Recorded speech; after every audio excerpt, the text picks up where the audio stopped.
Hello, welcome to OnVoice. I'm here with Chrisella Anthony, the voice specialist, speech and language therapist. So the concept of the show is that we answer your questions, or Chrisella answers your questions on general voice, performance voice, transgender voice, working as a speech and language therapist or a voice specialist, and everything kind of in between. So let's get into the questions. So we've had a question, this one from a performer. I'm a performer in vocal crisis, due to perform tonight. What should I do? Well, it won't be the first time I've ever had that question. Probably not the last time. Quite often get ENTs ringing up trying to find if we can fit somebody in last minute and that kind of thing. It depends really. I mean, you can get people through those crisis times. Very often we have to get people through kind of whole runs of shows with just keeping the voice intact. There are things you can do, I think, that will keep the voice intact, at least at the level that it is, because without the kind of rehab and the specialist input, the voice will is very prone to deteriorate and fatigue even quicker and then get to the point where perhaps it just doesn't work at all. Right. So very often the kind of more emergency things people would do is give them some kind of vocal things that make the larynx open and allow the breath to go in, working a little bit on allowing the breath to go in, the breath to go out. Steam inhalation is something that kind of helps inflammation. Right. So doing that beforehand. If someone is more in vocal crisis, they tend to need to conserve voice. So I tend to limit long vocal warm-ups and recommend something very efficient but short in length, so that the vocal cords are getting stretched, the spaces are getting opened and stretched, but they're not being kind of really overused with lots and lots of different scales and glides. And I think that's a misconception that people think if they just warm up their voice a lot, it's bound to be better. But actually, when you've got an injury, you need to think of warming it up in a very efficient but not too long, time-consuming way. Yeah, to not wear it out. Exactly. You're trying to conserve to get you through. Then again, at the end of a performance, a bit of a cool down, some postures in the larynx that are helpful for cool down and stretches, and maybe make sure you hydrate well, and just rest at that point. Vocal rest at that point is important. When you're in crisis, vocal rest suddenly does become very important. And what if the vocal crisis is so bad that you don't even know if you're, let's say from a performance standpoint, hit the back of the room? Is there anything you could do? And not necessarily projection specifically, but you're not even sure that your voice is at a level where you are capable of performing. Again, it depends what kind of issue we're dealing with in the throat. Because if it's something like laryngitis, actually that's acute inflammation of the larynx.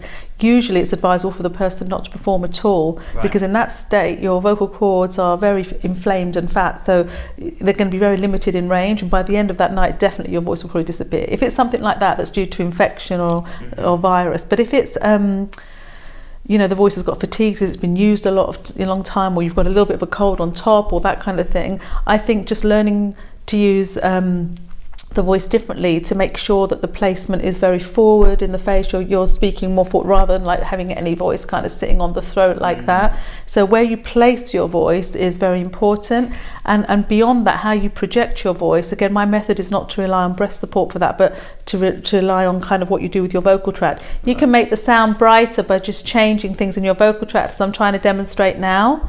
So that will make the voice carry, as opposed to a voice that sits like this. And if it's a naturally softer voice, they're the kind of elements that I would try to build into the voice, which helps the voice carry but doesn't tire the voice. Right.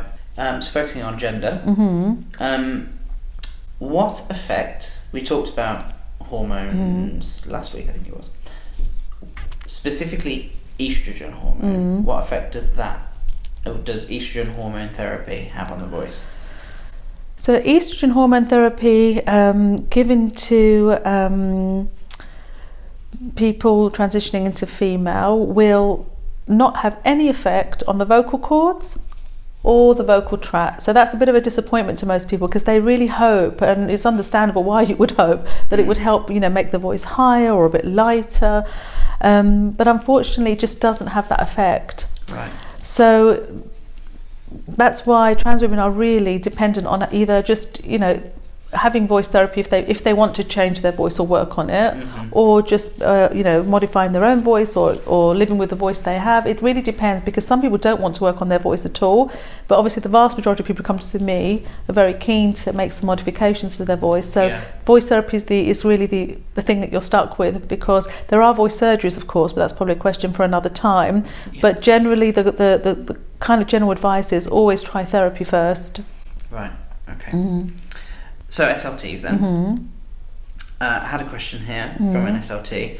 I've taken my client through blowing exercises and now they've plateaued. How do I progress that, presumably the blowing exercises, into their actual speaking voice? Yeah, and that's quite a good question, because many of the courses I run, or sometimes supervising someone, it's a very common exercise now. It's called, well, the blowing is kind of a general term, but really it's kind of straw phonation, or some people call it lax vox. It involves blowing into tubes of some kind, and my favourite method is just actually to use straws, a medium-sized straw, because it's very accessible and very portable. And the technical term for it is semi-occluded vocal tract. It basically means that there's lots and lots of air under the vocal tract, because when you blow through a narrow vessel like a straw, it doesn't allow all the air out at once, so it leaves a certain amount of back pressure of air underneath the vocal cords. So it has been found to be so useful for voices. There is kind of quite good research on it, and if someone can do the blowing exercises, it will help their vocal flow and their breath flow, but blowing through a straw is not real voicing in a way, in terms of like holding a conversation.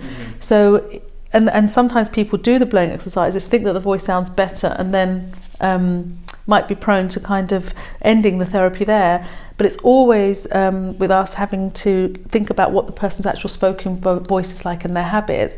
So I just advise them then to start working on vowel sounds, and then phrases and sentences and things that generally get longer, and also practice real conversation to make sure that that breath flow is coming through into their voice.